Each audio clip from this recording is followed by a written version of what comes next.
I felt like I was an acquaintance to every human on the planet because I was a good guy. I was a nice guy. Yeah. Came from a family of good people, carried with it a good name, right? Mm-hmm. And there wasn't much depth to any relationship that I had.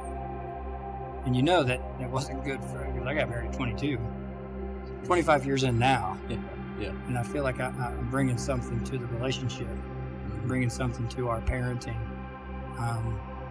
My working definition of love now is to stick and stay. Whoever sticks and stays, they love me. And if I want to prove to someone that they're being loved in this moment, I'll just stick. I'll just stay. Man, that's downright mindful. We hold these truths to be self-evident, that all men are created equal. Did we just become best friends? Yep. We don't make mistakes. We have happy accidents. Mr. Gorbachev, tear down this wall. I don't need backups. I'm going to Harvard. Remember these words. If it doesn't fit, you must acquit. Do or do not. There is no try. I still have a dream. Welcome to Downright Mindful, a meeting place where we explore meaning, seek connections, and examine the relationships between people, events, and the ideas that shape our world. Hosted by me, Matt Paris, my friend and colleague Paul Sawswell, each episode will dive into thoughtful conversations that spark reflection and curiosity. Thanks for joining us. Now let's get right down to it. Everything that they created, go back and watch that movie. Have you done it? I have not. It's like anything that they've got in the house. He's talking to his boss. He's about to get fired, and he's on this like big screen. Yeah. And I get like a fax machine spits something out. You're fired. You're fired. You're fired. And it's like that's we're so far past that. Yeah, you know. Sure. But then there's other things like Ready Player One. Seen that one? I've not. The book is amazing. Yeah. But the movie was all right. It was entertaining. But like the book is like, oh my word, our society could shift this way. And it's like, oh gosh. So when I went back to watch that Her movie, it was like, I mean, he just sits down, he puts it in, it starts talking to him, he starts talking back. He puts his earpiece in. It's just an earbud, but I mean, 10 years ago, we're still the cool guy, you know. Yeah. iPod, we still got like wires going on. It was just like, I mean, it's just our normal now. And then it was like, it was not normal. I know, man. Listen, this hasn't been that long ago, but I can remember being an adult and seeing a commercial on TV. And in this commercial, I forget exactly what the advertisement was for. Maybe an internet company of some sort or whatever.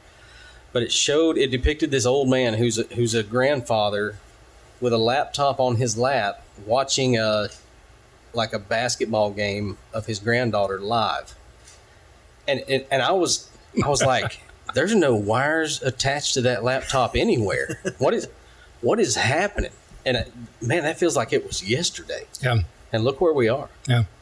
It's wild. My mind can't keep up. I can't imagine, just like as they're filming Back to the Future, they tried really hard and they did a good job in a lot of ways, but their minds couldn't imagine where we would be in only 2024. And things are moving fast. So they went 1985 to 2015. So go 2024 plus 30. I mean, the way technology advances today. See, that's why I would love to sit a Colby Burris down and say, all right, how fast is technology actually advancing these days? These numbers that we randomly come across, like how deep is that research of what do we need to be planning for? Can we even plan for it? Is a legitimate question. And the one thing that will hopefully remain is our humanity, that humans would still be in the process of everything that we're talking about when it comes to AI. That, like that masterclass I was telling you about, of just like, all right, how do we keep AI in check? Well, humans have to continually be a part of the process of how we develop all this and how we do keep it. Humans have to keep making decisions because the AI will make decisions. I mean, that's what we're seeing with that ChatGPT, right? Yeah. it's not only answering our questions, it's asking us some really insightful, thoughtful questions. It's even affirming us. Oh, yeah. I mean, that's like this morning in PLCs. Like, I was prompting and we were doing some things, and I would read it like responses. And it was like, if you don't like this, ask again. And it's like having a real conversation. Yeah. It's insane. Yeah. Or like when you talk about stats on our boy Colby. Colby told us the other day that 50 million jobs are going to be lost because of AI, right?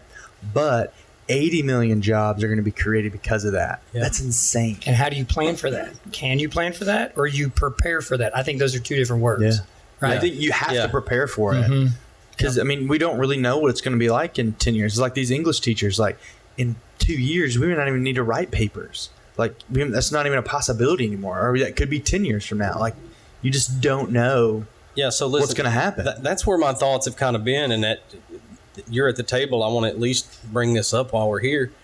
I've been sitting in a room the last few business days with an English teacher and hearing some of the thought process that she's going through. And, you know, sitting around this table as all educated adults, I don't mind using AI assistants to help analyze this or do that, because I've displayed those skills in the past. And sometimes I can become more efficient now by using that help. But this person's dealing with, you know, English standards that I need to test these kids on the ability to analyze text and do things like that. And I think there's some, you know, they're on the front lines in my mind of how do we transition here? How do we move into this modern age, but still preserve some of the skills that you would learn in this class and that they've been displayed? Because it's one thing to have this conversation again with educators who've all displayed these skills, or with professionals out here that you know, their state standards don't matter. But when we start thinking about students as a product, how do we balance that? How do we balance the healthy use of AI assistance nowadays versus there are times when you still need, as a human, to be able to look at a certain text and be able to analyze certain elements of that text and display that as knowledge. So, and use your words really to communicate that. Yeah. I think that's the tough part, especially with those English teachers. Like, their standard says they have to write this, they have to analyze this, they have to use their words. Yeah. And that makes it tough to combat this whole AI thing, because you have to be able to do that. But then at the same time, like, you're going to have to redevelop your process. You're going to have to change what you're doing. But you can say that, but then it still goes back to, this is my standard, I have to teach. So I don't know how, that's the conversation we had this morning. I think standards will have to be revisited sometime in this decade of like, quick. How do we adjust this to the skill set of using AI? Because like you and I, we talked about this, like I resisted the internet, and now I'm going to embrace You AI. did? You resisted the internet? Heck yeah, I did. So it's you and Chris Cretton are good buddies then, right? This man resisted a cell phone. Man, that's even more. That's even more so, Chris Cretton. Chris Cretton. We need to get that guy in that seat. Let me just say that. I'm going to leave any Chris Cretton comment right now. I'm going to leave just alone until he's here live and in action. But I will say this, and maybe I've said it in these chairs, but maybe not. But like, I even as a young, I didn't want to check email. I didn't need a computer in my classroom. You know, we were going to interact with one another, right? Yeah. I mean, that was my related arts life for 12 years. I think early on, that was not a big deal. I think you check your email once a week, and but when it did become a big deal, like I still was like, why would I need? Because eventually it was check it daily. Yeah. Okay, y'all remember Robert Taylor, Mr. Taylor, Bob Taylor? He was my principal at Michigan Avenue Elementary as a child. Taylor. Bob Taylor. Well, he had this like young leaders meeting at the central office, and I was like, I'm going to go join that. Yeah. And I remember there's 40 of us in there. And he was like, how many of you are checking your email daily? And every single person raised their hand, Matt Paris, except me. Yeah. And he said, you're not raising your hand? I said, no, sir. He said, well, I can see where you're coming from. Seems admirable, but things are about to change. And I remember looking at him as a young teacher, still kind of having remember, I'm teaching chess as a class through character education. I'm teaching a team leadership class, all that first impression stuff we were talking about the other day. And I'm taking kids to go give speeches and practice these skills. I'm teaching a public speaking class. There's a community garden across the street. So we're planting seeds and we're pulling weeds and we're carving pumpkins and we're taking vegetables home. And it's like, why do I need to check my email? Like I'm still in that frame of mind. Well, based off what you were doing, that wasn't important. That's right. And I still feel like all those things that I just said, I think are still important. Yeah. I still think kids should be they should. planting seeds and pulling weeds and everything that Tom Bayless is doing at Walker Valley High School right now. Killing it. Yes, he is. I'm eating his vegetables in my own house. That's right. I put those toppings on my pizza last week. I'm thankful for what he's doing. Yeah. But what those kids are learning to do, like, is that a standard for him? I don't know. I don't care. If it is, I hope he gets to continue to do it because he has to do it. Go with me on this. Yeah. But like, how does all this fit? Like, we could learn so much from AI. Yeah. Planting different seeds at different seasons, and you're beginning to learn things you didn't know because you put it into AI real quick. And now, hey, Mr. Bayless, I'm a student in your class. I just collaborated with AI, and I've got this. Can I get a little plot right beside our greenhouse, or our greenhouse? Yeah. Greenhouse. Yeah. And can I experiment with something? Because AI showed me this, because I asked it that. Like, I want them to have those skills because it's collaborative person to person. Uh-huh. But now that exists, we're like, I think I just ran myself into this corner where we don't need people because AI could get us there. But that's not what I mean at all. I mean, I want kids to have even more of a shared experience because, hey, look what we can do because of AI. Let's go do these things that are beyond technology, which now I'd like to veer it off of like, that's the unhealthy modes of social media because there's no face-to-face. That's what cyberbullying is. That's what the unhealthy shift in our culture has become, is because people don't look each other in the eye because we're unwilling to do a whole lot of things when we're face-to-face with one another. That was a lot.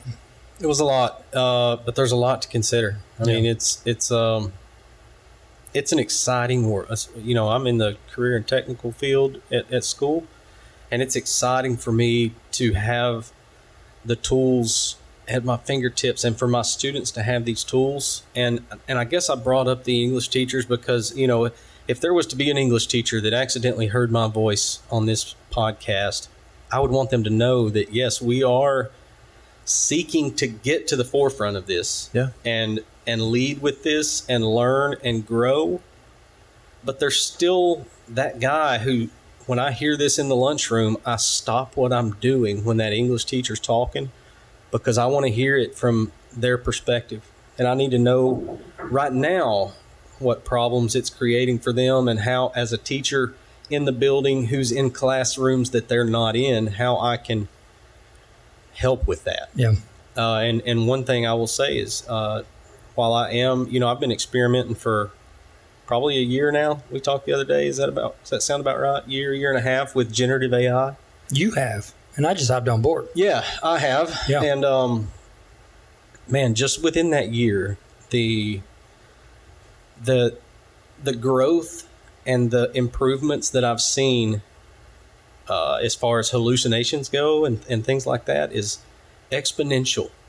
And that's me looking at it through a not very scientific eye. I just know based on my use of it.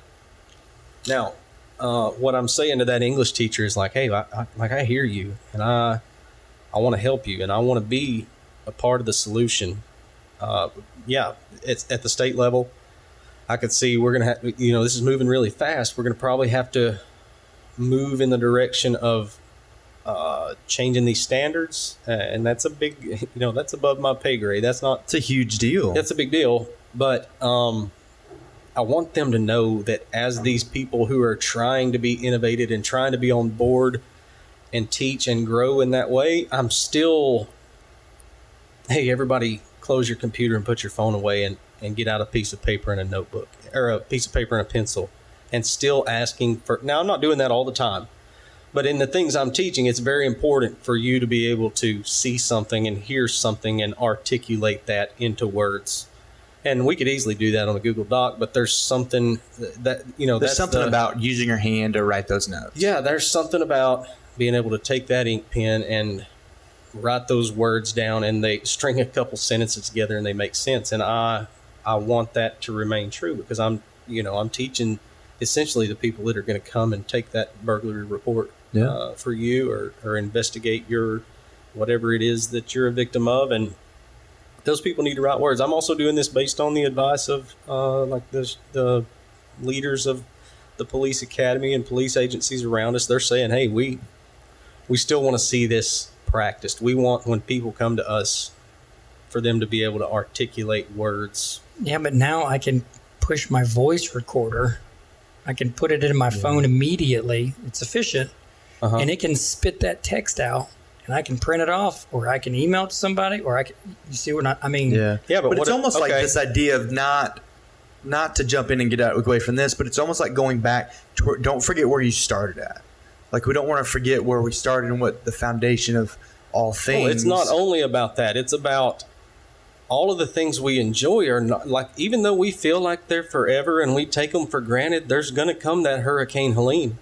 Nobody's cell phone's going to work. Yeah. There's going to come that 2011 tornado where I can't even get a text message out.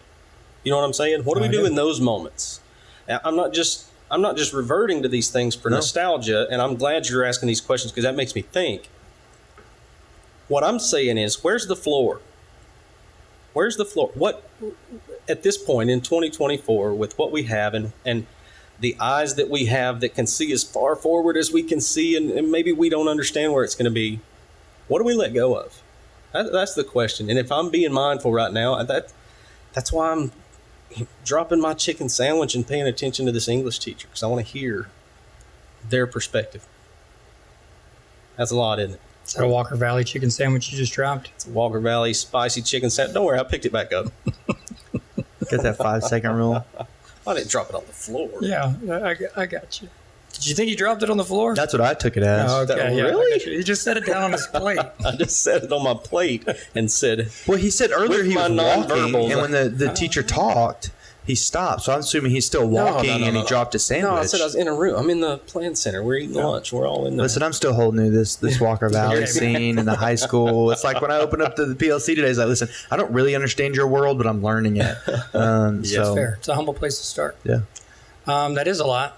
It's good problems to have, though, guys. Okay, watch this. I'm going to ask an obvious question, but I want to make sure I have the answer.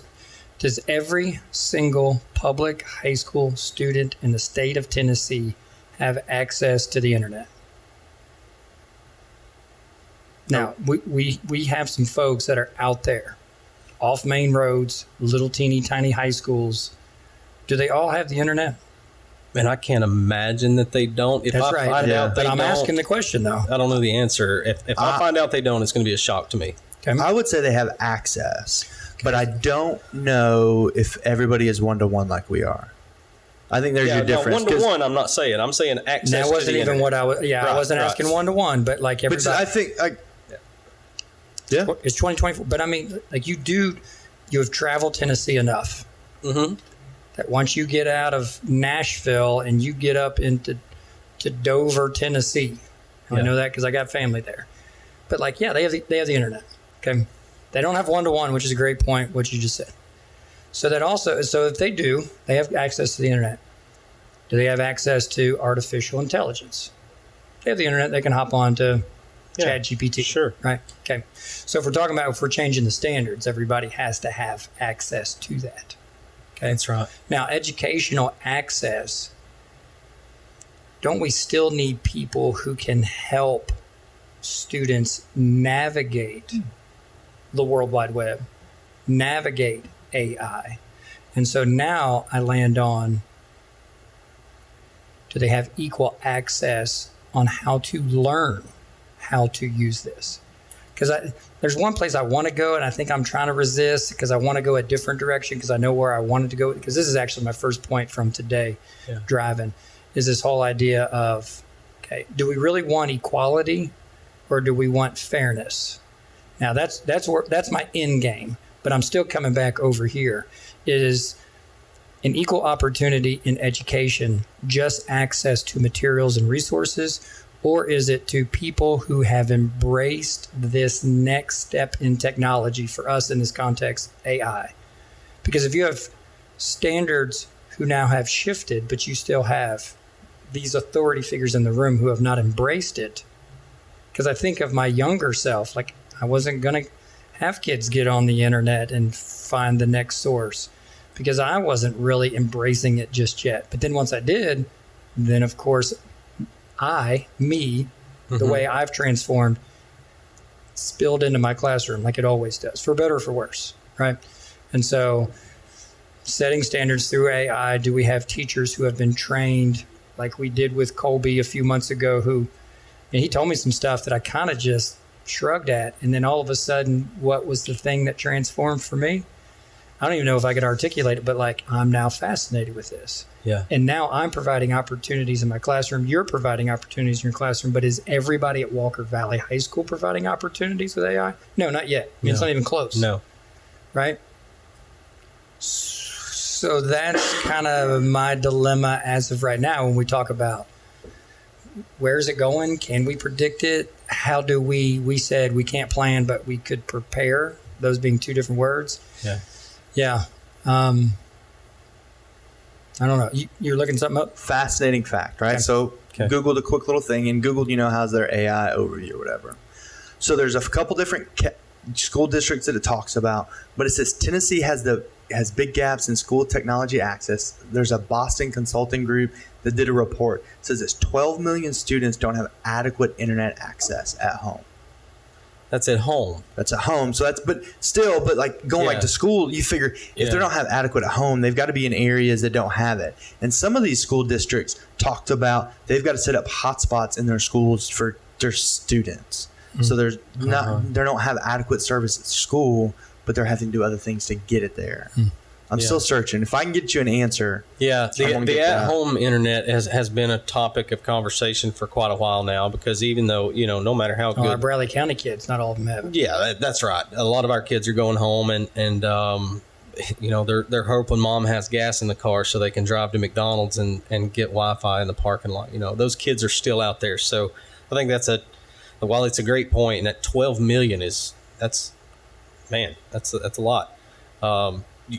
We're talking about at school. Are we staying there, or are you just talking about overall? Well, I'm ready to turn the corner. Okay. Because I wasn't going technology at all today. I mean, not even a little bit. Hey, not even Burris one walks bit. in the room, man. Yeah, it changes the game, doesn't it? For sure. Yeah, who you're with, where you're at. That's right. What time it is. Josh, let me ask you, how much time you got? Because I want to be mindful of that. About 45 minutes. Okay. This will take 45 minutes. No. It's all right. What is the difference between being treated equally and being treated fairly? Can you give me an example? Can you put it into words? You can take that whatever direction you want to, but are those the same words? Are they synonyms? Or are they different? I think it depends on your approach. Okay. I mean, approach it from an angle. If you have sort of a classical approach, they're very close terms. You would see everything rationally, and you're the guy that we all have the same air and opportunity when we wake up in the morning, so it's very close, very easy for me to put equality and fairness in sort of the same category there. But if you're of more neoclassical thought and you decide that while we all do have air and opportunity and rational choices to make each day, we're not all set up to make those choices from the same starting point. Now, there's the extreme versions of that, which would be, someone who has some sort of diagnosable mental illness, and you could treat them equally to me, but that doesn't necessarily make it fair. Are you tracking? Nope. Keep going. Give me an example. Just try to make that alive. Yeah. Let's say you and I are shoulder to shoulder in whatever context we're talking about. Let's say we're students, and I have bipolar disorder. We are presented with the same opportunity that we could both choose, and we both have the want to choose that, whether it be to join a club or to do an extra assignment for enriched learning or whatever it may be. But my bipolar disorder causes me some sort of struggle. So while we've both been treated equally, is it fair at that point? Does that help you more? Yeah. I did not see bipolar coming. I did not see you taking us to this extreme place of, well, I let you go wherever you wanted to. Well, what if it's I don't have internet at home? Well, no, but because it doesn't have to be as extreme. You're doing as that thing to me, bipolar. Matt Paris, where I asked you a question and I didn't give any rails whatsoever. You didn't give me rails, so I took it. Yeah, thank you. Is And that okay? Are you mad? Yes, I'm furious. Did you say, are you mad? You're not mad. I know you're not mad. No, but I'm trying to watch this. This is my historical bent on this. All men are created equal, and you went with a bipolar diagnosis. Yeah. So, okay, are all men created equal? And is that even what they meant? Is it equal opportunity to pursue a dream? Yeah, I just threw that in there. Is it an equal opportunity to have that assignment in front of them? I think that's almost where you were going. Does that sound about right? Yeah, kind of. Yeah. Okay. An equal opportunity to be exposed to this information, to give this activity a try, to attempt to learn this. Okay. Yeah. But you're saying, rightly, is that fair? Can I process this? Do I have the skills to process? You're giving me an opportunity to do this, but I don't have the skill to, in this moment, in this context, in this place, wherever else you might take that. But let me take it back to all men are created equal. So we could go with where's the women at in there? The word all is in there. That's a monster word with only 3 letters. Yeah. Created, shoot, you could camp out there. But I really want to look at that word equal. Maybe just even your opinion of what do you think the intent was of equal? And how does our society see equal now? And then you've got this fair card over here that you can play at any time in this conversation. Sure. Equality is a big deal. I do student creative materials all the time. And I get equality, equal. We're creating things that put that message out there in numerous contexts. But I get very few anythings that say anything about fairness. And I'll go ahead and give you what I usually start in class out with this. So, last night was Sunday. Your grandma got sick, had to take her to the emergency room. You're one of her caretakers. You went. You got home at 4 a.m. You still showed up to school. I'm glad you're here. I went to Atlanta last night. I saw Zach Bryan in concert, and I got back at 4 a.m., but I still made it to school as well. Mm-hmm. But we had that thing due, and you didn't get it done, and I didn't get it done. So to be equal, do I just wave it off and go, hey, don't worry about it, you two? Yeah. Do I punish both of you? Because that's equal. You didn't turn it in. I could go that route, right? Or is it time to play the fair card and step in and go, hey, I get it. You were at the emergency room. Hey, tell me when you can get it done. Let's negotiate this. Hey, you just made a choice. Is that fair? Because I'm not treating them equally if I decide to go with this last scenario. And we live not only in a world with youth, but I think there's a vibe within social media, and I think there's a vibe once we get off of social media. I think sometimes in those workrooms, the conversation that flows is this is unfair, this is unequal, but what are people really saying what they mean? Does equality really mean what they think it does? And is fairness really what we're looking for? You tracking what I'm saying? Yeah. So I've totally veered in a totally different direction, but I think it's something that I really want us to kind of consider. What are we really saying? What are we really trying to say? And what do we really want to come alive in whatever situation, whatever relationship that we're in? What do you think about that? Yeah, you're saying, you're pulling the Matt Paris right now. You're saying you veered off, but you drove right into what I'm referring to as classical and neoclassical schools of thought. The person who, both of these people had rational choices. They did not get the work done. They still showed up for school even though they were out all night. And classical theory would say, you should have turned it in early instead of on time.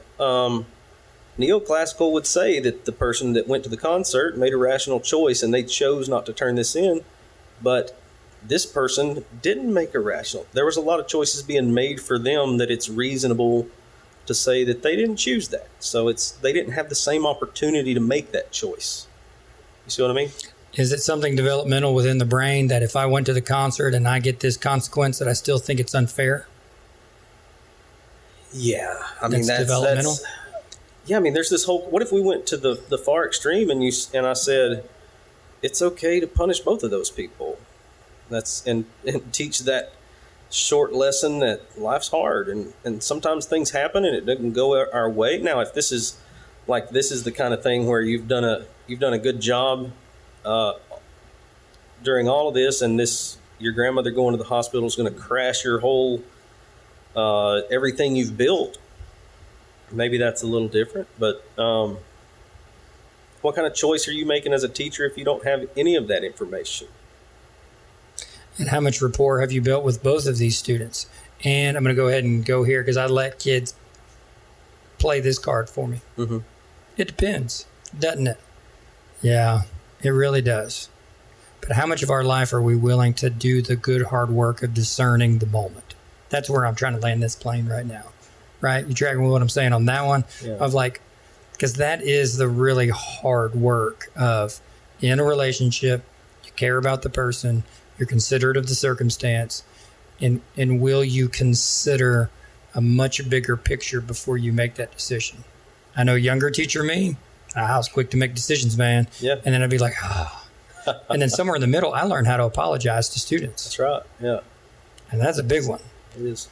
And I remember we used to do some Colts against bullying, and we had this little box. I've told you this story before, right? I don't know if you were there during that time. I don't know. But the students got to, for a little while. Is this the Colt Corral or the... No, that's not Colt Corral. It was CAB, Colts Against Bullying. Okay, keep going. So on the morning show, there's a little box, and, students could put some stuff in there from the library. And one student said something about they felt like they were being bullied by a teacher. And so, I took part of that morning show and, considered the possibility that some sort of adult could continually, according to the definition of bullying, bother someone time after time after time and abuse that authority position. And of course, I didn't say it this way. I made it very middle schoolish and I made it very minimal. Yeah. But heck yeah, that happens. We all have it from our own student experiences. And yeah. I mean, if we're really honest and we've been teaching long enough, maybe we haven't bullied people, but we sure have bothered some kids. We have abused our position of authority in some sort of way, I get to be snippy, right? I get to be a jerk. I get to be because I'm in charge. And somewhere along the way, I decided that, no, I can play my authority card, but I don't want to anymore. So I learned how to apologize to kids. Hey, I took that too far. I apologize from yesterday. Forgive me. And I mean, it changes everything, just like it does in every other relationship. But I remember even mentioning that on a morning show, and I had one teacher come up to me, and I mean, I was still a pretty young teacher, but I'm 7-8 years in. I mean, I got a clue, and I've got some conviction. And this was 30 years in. She's mad. You can't be saying that. I was like, well, it's true. And you might be doing it to me right now. So as a teacher of teachers, if you turn that into that thing where you're snippy or you, in your mind, abuse that power, if you do that publicly, is that apology publicly, or do you make that apology privately? You do the hard work of discerning which is necessary. Yeah, I got you. The reason I ask is last year I came into class and there was this kid. Now, by all means, this kid had been a rotten little turd to me. And, man, I just bit his head off in class one. Just bit it all the way off. And it silenced the room, buddy. I mean, nobody missed this. And I did the Matt Parrish thing where I immediately regret it. And I don't know what's the path back here? I go and I sleep on it and I'm feeling bad about it all afternoon. I'm that guy who it just bothers me. And then I visit this idea of leaders throughout my whole life have said, if I do something publicly and I'm going to apologize, there's times I should consider making that apology public. And there was part of me that was like, man, is that just bringing it back up, or is that Yeah, it's a great question, but it's a super hard question. In this moment, I just said, hey, guys, and this is my whole class. I'm not one to, mull over old news, but y'all were in here yesterday and you got to see me be pretty ugly and you saw me pretty frustrated, and I'm ashamed of it, man. And I went a little far, and I looked at the kid and I was like, I want you to know, because everybody heard me be rude to you, I want you to know that I had no place, and it was weakness. That is not a place of strength I was coming from. It's a place of weakness, and that I'm so sorry, and I hope I didn't damage our relationship beyond repair. And I said something to the effect, I simply feel like I killed a fly with an axe, and I'm sorry. So embarrassed. Now, it was awkward for a minute. Sure. But, just reading the room, I could feel, because there's other kids in the room that have no problem with you and they have no issues and they're there to do what they want to do. But when they see, no matter how justified you feel in it, when they see you treat someone like that, it's not fair. It's not the way it should be. And so, yeah, I get that. I like that sentiment.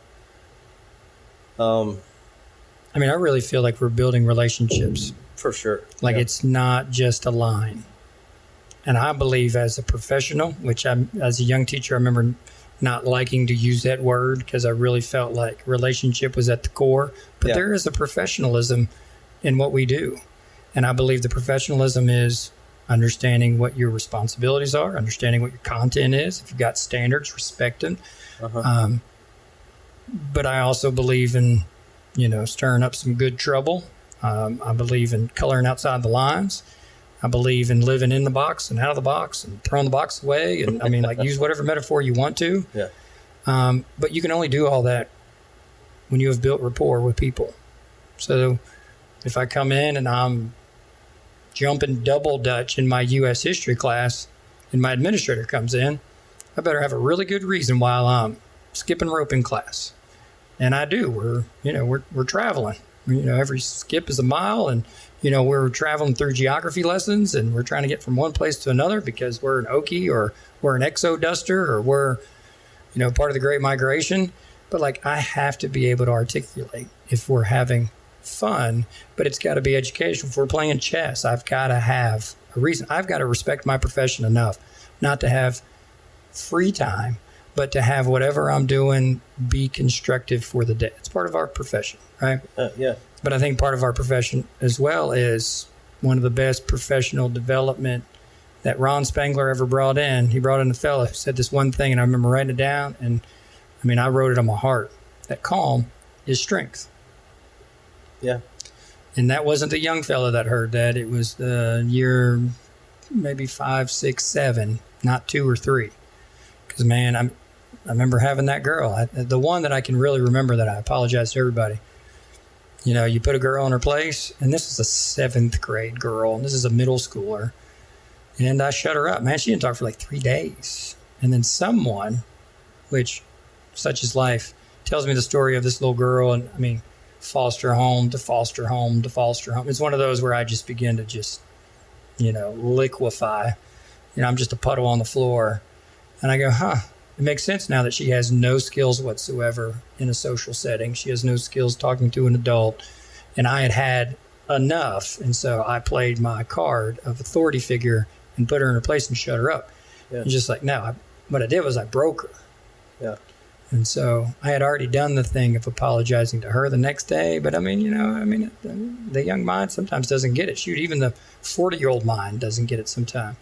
But that was one of those where I did apologize to the class because that's not cool. Yeah. And I have never forgotten that. And so, I still get exhausted. I still lose sleep. I still come in tired. Coffee doesn't work sometimes. A smile doesn't work sometimes. But I tell you what does, being prepared.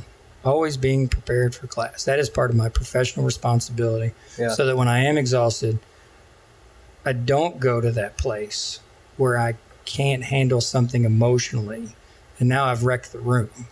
But that I can stay the course on the days that I'm really fatigued. And just kind of give my best, because isn't that what we ask of students? Hey, so you're not feeling well, but you showed up. I appreciate you being here. Now give me what you got. And I mean, like, we don't, I believe professionally, we don't get to take days off like that. And we have to continue to show up. So when we do miss it, and we are human, that we make wrong things right. Yeah. I remember one of the, for those listening, if they don't know my story, I didn't go to a university to be a teacher. That's not what I did. Came from a law enforcement background, and now I'm a teacher. But one of the first classes I had about teaching was by the Post Commission, which is the commission who certifies police officers. I went to just get an instructor certification. So they bring you in a room and you spend a week or two in there, and they basically talk about, part of it is how to present your lesson plan and all that. A lot of it's about how to teach adults, because it's a little bit different. But I remember on the first day, the instructor got up there and he wrote on the board ego, and he drew an arrow pointing up, equals control, and he drew an arrow and pointed down. And he spit to us what is essentially, I was trying to look it up a second ago. I think it might be a verbal judo technique. I could be saying that wrong, so don't take me on that. But the whole message is, like, in those moments when you're tempted and you feel like you think that pulling that trigger, or not a literal trigger, playing that card, snapping at people, getting really involved emotionally, there's sometimes it's natural to feel that that's justified, and to feel that you're doing your knee-jerk reaction, but a real pro, man, knows that there's no power in that, there's no strength in that. And once you've gone to that place and your ego is involved, whatever control you have of that situation is lost. And in a classroom, you not only lose control in that one-on-one, but you begin to lose parts of the room. Yep. Because those same kids who are sitting around watching, who are completely innocent and they love you you're one of their favorites, they hate that about you. They hate the fact that you'll go there. And I've learned that. I'm learning that still. I'm not going to pretend I'm learned in any aspect, but that's something that I think about all the time. Yeah, it's important. Yeah. Because in parenting, are we going to be friends, or am I going to help you figure out how to navigate life? Yeah. We've had those conversations, right? Oh, yeah. Fun, friendship. Like, I've got boys now, 21, 19, almost 17. Yeah. But we're going to have to define what friend is. That's what I want to do next. I only got 2 more things. Yeah. Teaching. We're going to be friends, or, like, am I going to teach you something? Like, in the context in which we teach, like, not on a college campus, but with a bunch of 15, 16, 17-year-olds. Friendship is not the aim. It's not the end game. It's not an ambition. It's not a goal. It's not. That's right. But how do we develop friendships? How do we develop our inner landscape? Here's my theory. That you have to have friends outside. You have to have learned the power of friendship. You have to have learned how to be a friend. You have to have learned how to be loved on. It's one thing to be helpful. It's another thing to let yourself be helped. And friendship does that, right? And I think all those things that I just mentioned are valuable in the classroom. But I'm not talking about friendship. I'm talking about taking care of people, being patient with people. Not only helping, but, we teach an age where, like, they really can teach us some stuff. They know some stuff we don't know. Every day, yeah, for sure. And that's because, both of us were curious by nature. And if we open ourselves up to them being a source of something that we can learn, even process, if it's something that's not just a fact they threw our way because they knew it and we didn't know it, but, like, just how to interact with people or how to treat people. I want to create those kind of networks, but I don't think I get to be that in a classroom unless I'm that with my wife, with my boys, with Matt Paris, with my parents, where I've learned how to treat someone well. Like, I, in my later years, have one of my greatest ambitions is to be who I am everywhere I go. I really want to be that. I don't want to be this teacher thing. I don't want to be this coach thing. I don't want to be, and we've spoken about this, maybe not on, in the podcast, but like, how do we let ourselves as coaches say certain things, do certain things, use certain tones, use certain words? And when I say us as coaches, sure, I mean me and you, but I mean us collectively as community coaches, from the youngest age to what we coach on Friday nights, or basketball season's coming here pretty soon. Mm-hmm. Wrestling coaches are going to be on the mats, to where I want to be that same guy even in the gym that I am in the classroom, that I am at home, that I am in my friendships. But I think that's more of the good hard work that I think that we're giving ourselves to. Am I right on that? Yeah, because it's hard. I mean, it's easy to, even though it's not as quality and it's not as good, it's easier to sort of become that robot that, I imagine a world where I come in and I don't think about taking care of people, or people taking care of me, or students teaching me things, or me considering circumstances that a 25-year-old Matt Paris would have just flew by and made a decision on. I imagine that person, and it seems less stressful and maybe a little easier than what I do now. But I completely get the sentiment that you're talking about, of how, the dynamic of, like, we're not friends, but I'm going to be friendly to you. And I want to teach you that dynamic in this room, based around this context of what it means to sort of have each other's back.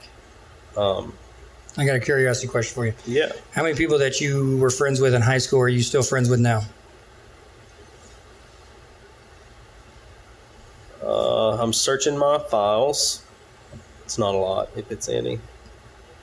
We talking about friends like I spend consistent time with them. Hey, however you define friends. Josh, I'm going to ask you the same thing. I'm looking for a number. You got a number? No, probably 0. Is it 0? Yeah. That's you, Josh? 0. I got 1. And I'm in the same town as my high school. Yeah. But I wasn't around, I'm not going to bash anybody, but I wasn't around great people in high school. So does that say something about our transformation? Does that say something about what does that say? I mean, like that's a legit question. Me I'm asking personally, right it's definitely a transformation. Yeah, and that's my story's a whole episode series, but yeah, I mean, I'm married at 20 years old, man. I've got a kid, and some of the best marriage advice I ever got: don't hang out with single people. And first, you've had that conversation. By the grace of God, Matt Paris listened to that guy, 20-year-old Matt Paris. I don't know why, because I wasn't listening to a lot of wisdom in my life, but I listened to that guy, and I've repeated that to some young people in my day. Hey, when you go get married, there's going to be this temptation to have all your single friends over and just live it up like we're on Saved by the Bell of the college years. Don't do that. Did you watch Saved by the Bell college years? I mean, I've seen some of it. Yeah. Did you even watch Saved by the Bell? Yeah, man, I love Saved by the Bell. I was just checking. Did you watch the college years? I did, but I remember going to school and that would be on in the mornings. Yeah, it's not and I'd have some time to hang out. I definitely watched it, but it's not like I could quote it. Okay. What about you? Why are you not hanging out with your high school friends? I think some of it is a transformation. So, like, out of the people that I hung out with, played high school football, that was most of my friends, just because that's the world I breathed and lived and all those things. Went off to college. It was just, I went with a guy. We won't get into that story, but eventually it was just me. The only person I knew on campus was me. I had to meet new friends. And I can remember going home. I don't know, I didn't go home for a long time. But when I went home, first football, Friday night, let's go home and let's see everybody. Let's go hang out. And it wasn't the same. I mean, I can remember seeing my friends that I talked to on a daily basis, and we just, what are y'all doing? They were doing nothing that I really wanted to do. Mm-hmm. Or I can remember, like, my best friend, I would call him, hey, I'm coming in town. Hey, you can come over to my buddy's house. We're going to be playing Xbox. Man, I love playing games, but, like, I drove two hours to hang out. I don't want to go sit in your friend's house to play Xbox. Yeah. So I stopped. Like, and some of it's on me. Like, I just stopped. But then, like, when you do reach out to some of them, like, you don't hear nothing back. And it's just... all right, you know. I don't know if it's necessarily I grew up or I just didn't want to do those things. I don't know. So I kind of like just lost touch. Yeah. The age of 30, I realized that I didn't have a good working definition of what love was or friendship. And the 2.5 years of therapy that I entered into helped me define those things so that I could use it to navigate my marriage, parenting, teaching, coaching. But I finally picked up some friends. I just didn't know how to be a friend. It wasn't like I was a bad friend, but I felt like I was an acquaintance to every human on the planet because I was a good guy. I was a nice guy. Yeah. Came from a family of good people, carried with it a good name, right? Mm-hmm. And but there wasn't much depth to any relationship that I had. And you know that wasn't good because I got married at 22. So it wasn't like I was bringing much to Sarah at the beginning of our game. We're 25 years in now. Yeah, yeah. And I feel like I'm bringing something to the relationship, bringing something to our parenting. But that was a hard realization of going, man, I'm 30 and I don't really have any. I have friends, I have acquaintances, but like, man, someone that just, my working definition of love now is to stick and stay. Whoever sticks and stays, they love me. And if I want to prove to someone that they're being loved in this moment, I'll just stick. I'll just stay. You know, and so that was a tough one. So wanting to be who I am everywhere I go, I can bring that into a classroom. I can stick and I can stay. And that's why I tell them my door is always open. The semester's over. This is not goodbye. This is see you later. Yeah. And my door will always metaphorically be open because according to the state law, I have to lock my doors. It should be locked and closed. That's right. Yeah. That's right. I'm not opening any doors. I'm not propping them open. I'm not getting fined $250. But that was the transformation for me of understanding that like I really don't know, and helping someone walk into my life and say things can be undone. And Sarah, hold on, because this guy is figuring some stuff out. Like Gail had to tell Sarah face to face. He'll figure it out. And she needed that encouragement because I created some very difficult times for us as I just continued to struggle to do the good hard work within the inner landscape. Yeah. And so for anybody that can say anything about me, it's because of Gail being gracious enough to be in my life and stick with me, and for Sarah Jean to stick and stay and to truly show me what love is and what friendship is. And it changed my life forever, for sure. So here's my last one of the day. You ready? Yep. What's your best mistake you've ever made?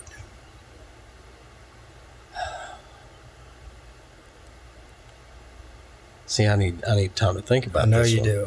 That's a tough one. But I just want you to at least recognize how good that question is. Well, I mean, that's a good one.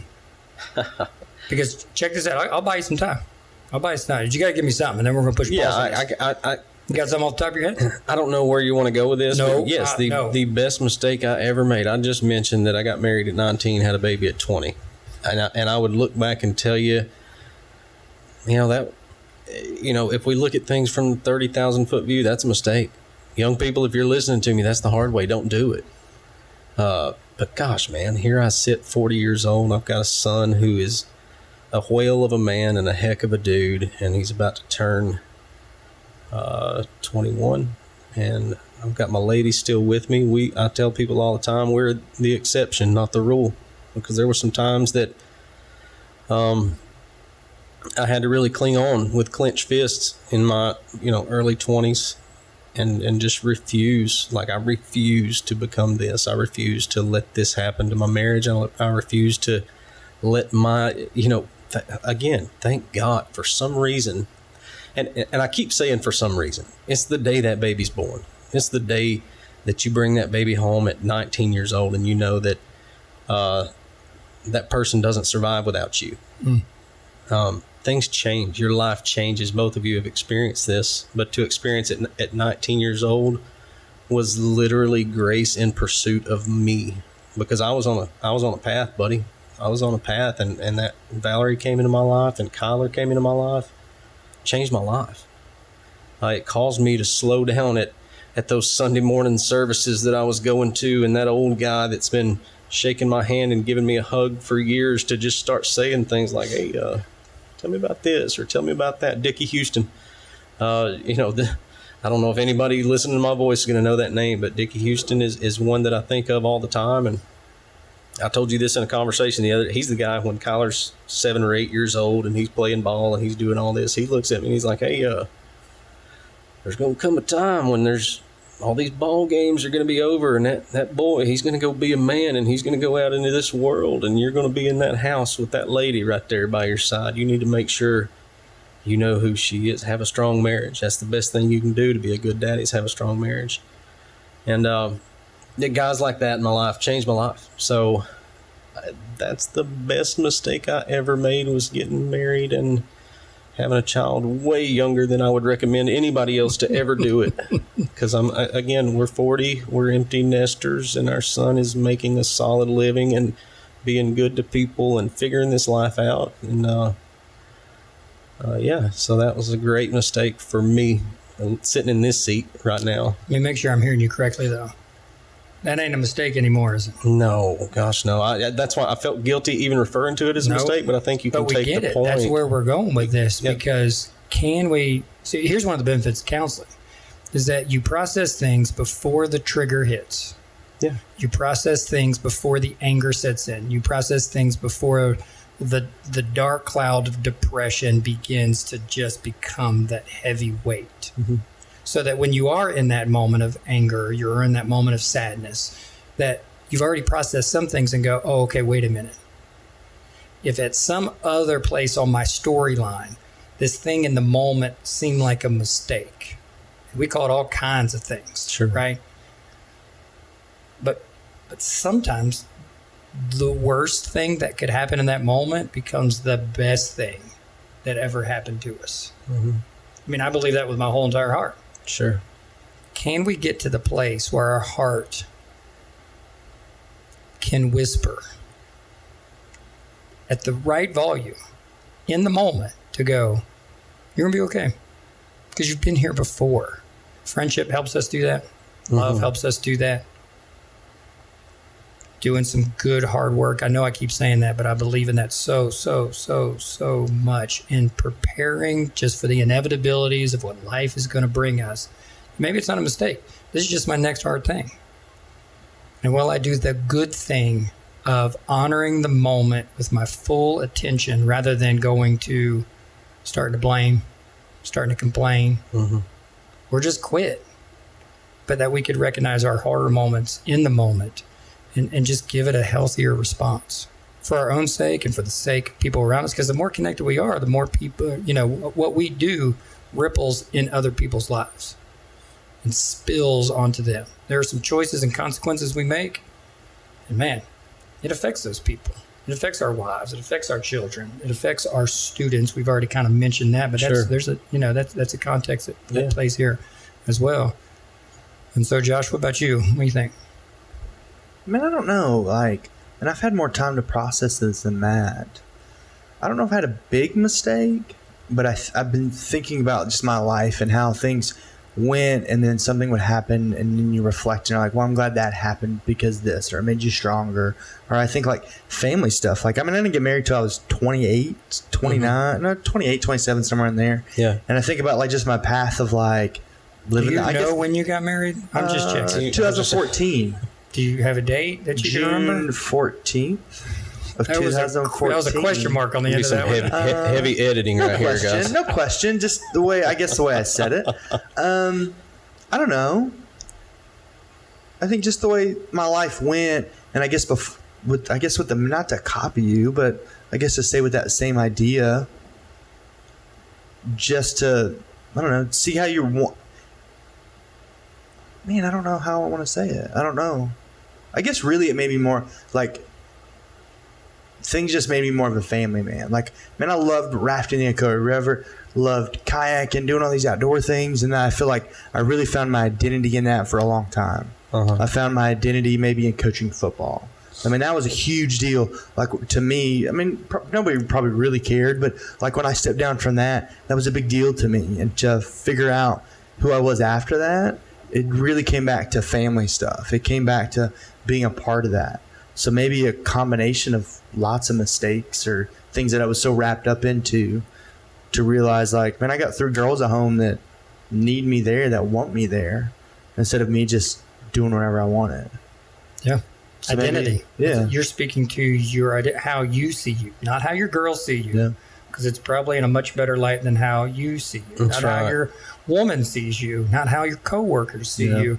Because for some of us, especially most of us who are just good guys, we do not have the best view of ourselves. Yeah. You know, now that may take some of the front. You know, you can bring ego back into this conversation, or you can bring false humility back into this conversation. But I want us, as we mature as men, and I'm talking to the 3 of us in here, and I'm talking to anybody that by some crazy chance might be listening, that like that's the greatest gift. Like what old Dickie said, the greatest gift we can give to those people, and I'm going to go again to kids, students, players, co-workers, anybody, you know, collaborators, and in anything that we do, any way that we connect to other people. That what I want coming from us comes from a healthier place that is courageous, that is humble, that is patient. We do have a vision for the future. It is compassionate, and that would be the kind of risks that we take, and that we could lean into some friendship and lean into our loved ones and like experiment with some truths and take some things that we're unsure about, and that be more of our life's pursuit along those ways. And maybe we never call anything a mistake ever again. Maybe not, because this is not a one and done conversation for sure. No, for sure. But this is one of those where we're about to pause here in just a second. But will you humor me? Do you have access to our intro by some crazy chance that you can play the first couple seconds? Yeah, give me a minute. Yeah, because I think that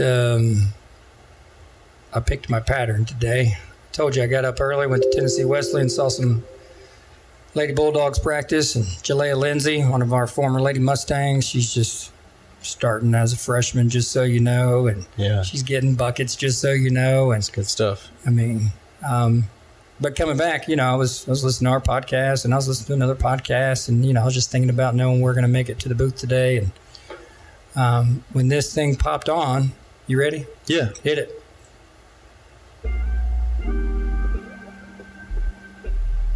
Man, that's downright mindful. We hold these truths to be self-evident, that all men are created equal. We just become best friends. Yup. We don't make mistakes.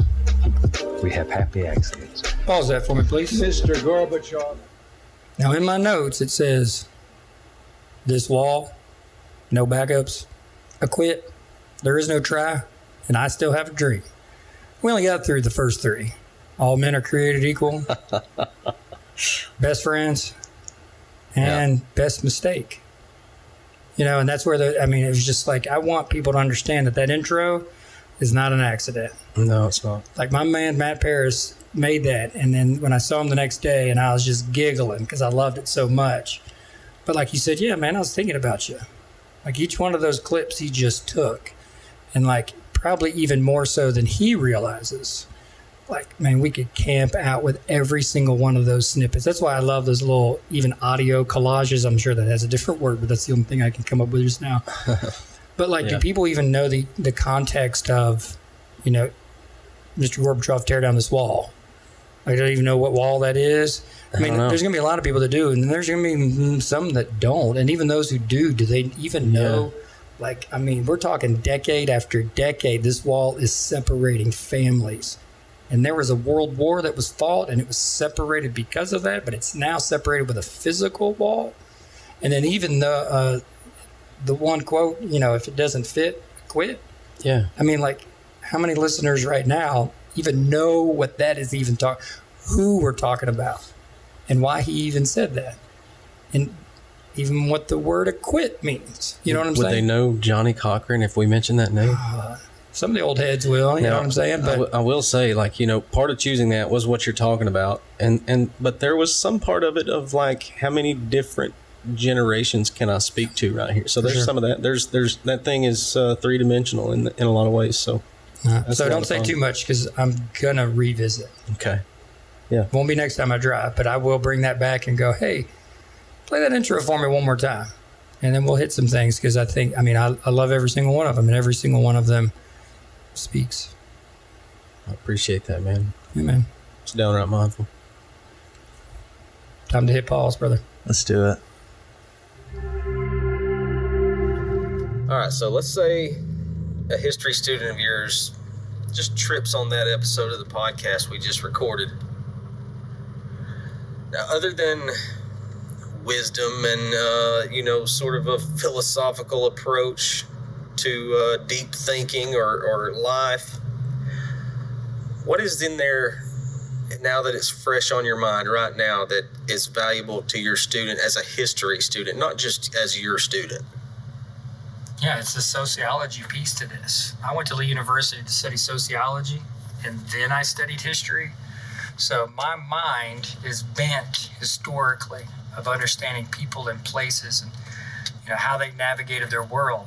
But the soul of my teaching is how do humans interact from generation upon generation upon generation upon generation. So anytime that we are talking about on any level whatsoever of relationships and what that means to be healthy, remain healthy in your relationships, relationship with yourself, relationship with those that are closest to you. That's where we're going with this. You can't understand the content fully unless you understand that they are human. And I attempt all the time in my history classes to keep George Washington and Dr. King's humanity intact. Because if they just remain on the poster, they just remain as the founding father and the civil rights leader. And those guys, man, George is a stepdad, and Dr. King is a dad who's gone 28 days out of the month. What's that like for their family? But bring it back. What's that like for them? Raising someone else's babies to adulthood. And what's that like for him knowing that he's been gone for so long and he's about to leave again? I am the son of an alcoholic. I'm the stepson of a workaholic. I have become things that my boys will continue to struggle with.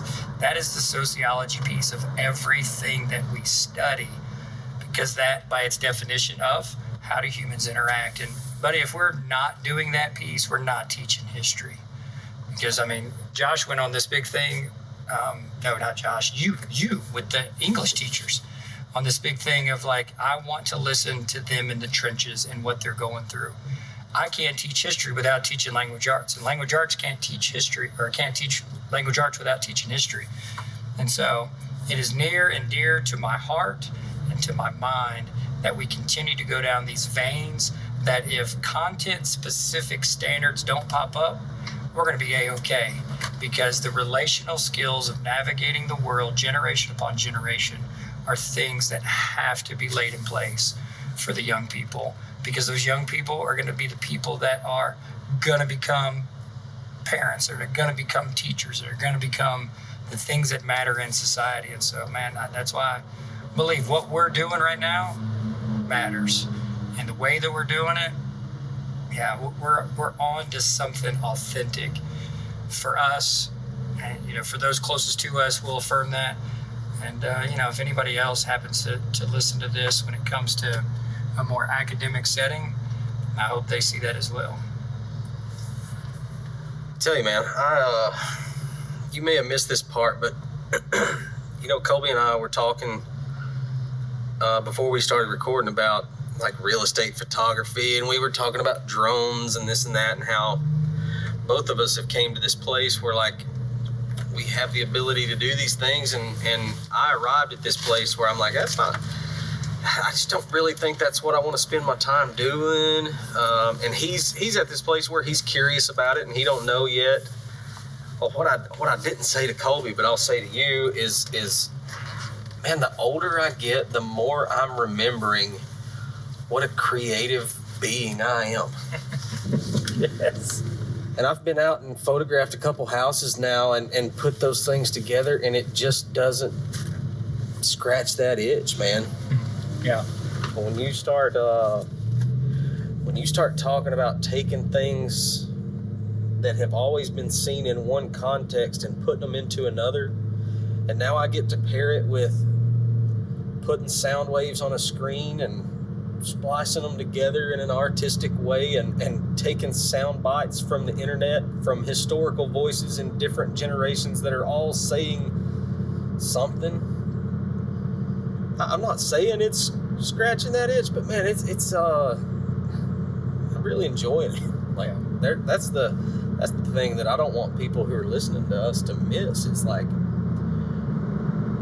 I'll give you another one. yeah, When you said to me, well, as a teacher of teachers, I mean, I lit up. I probably kept my game face on because I wanted to keep listening and give you a decent, perspective, because it's different.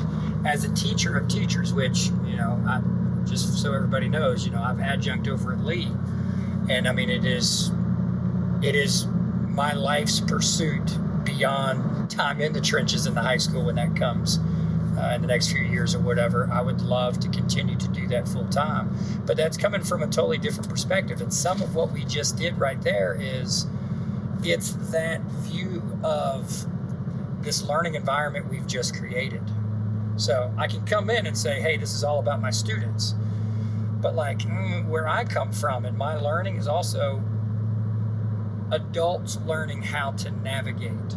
And I believe peer-to-peer contact, peer-to-peer professional development is something that oftentimes we lack, which means that sometimes we lack that rapport within the building between educators because we haven't had some sort of authentic connection.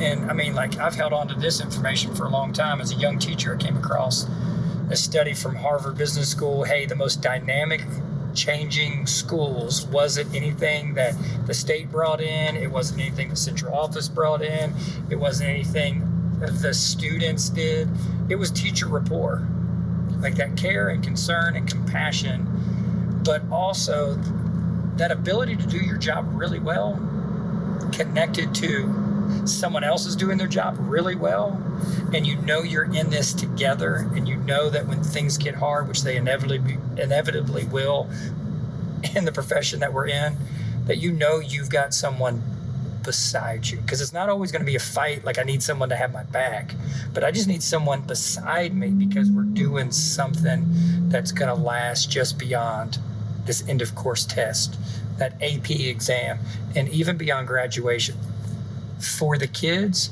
but also it's going to last for us teachers. We're making friendships out of our profession. It's something very unique to us. There are other professions, but there aren't most professions where you can develop some really sincere friendships with one another. But that's been my experience, and I'm thankful for it. Yeah, for sure. What else you got, man? I think honestly, you did a good job today of staying in that place where we're really talking from experiences, and we're talking. I hate to dumb it down and say the day to day, because it's not dumbed down at all. It's the things we talk about. I feel like today was more genuine to what our start was, and hey, let's press record on some of these conversations, because I think there's people that would be interested in hearing it. Yeah, me too. I want to be human. I tell students, once you graduate, you see me around town, I would love for you to call me Paul. And it's going to be super duper weird, and you're not going to want to do it, but I'm going to encourage you to remember that everywhere else that you go in life, you're calling people by their first name. Yeah. And so once you graduate, now we're going to do this because this has been established. This is the structure that we go by. I'm Mr. Salisville, and I'm here in this collaborative learning environment for us to pursue something together. But I am Paul everywhere I go, even in this room, even if you don't call me by my name. And I want to be that authentic self. Because I just think, man, it keeps me grounded. This is very personal for me. And the healthier I am, the stronger I am, the more grounded I am, man, how much more can I be for you in that frame? So, if that power struggle dynamic is always, in flux, man, that's a tough road to navigate together. We may be taking some steps in the same direction, but we may not be together. And everybody knows a relationship like that. And I want this relationship to be more true. So if we go there in our podcast, and I still think it totally connects, because we're giving a more authentic view of what we choose to do day to day. Man, that's downright mindful. You've been listening to Downright Mindful with your hosts, Matt Paris and Paul Sosville. Produced by Josh Morris. Intro and outro production by Derek Kinsey. You can find us wherever fine podcasts are downloaded. Thanks for listening.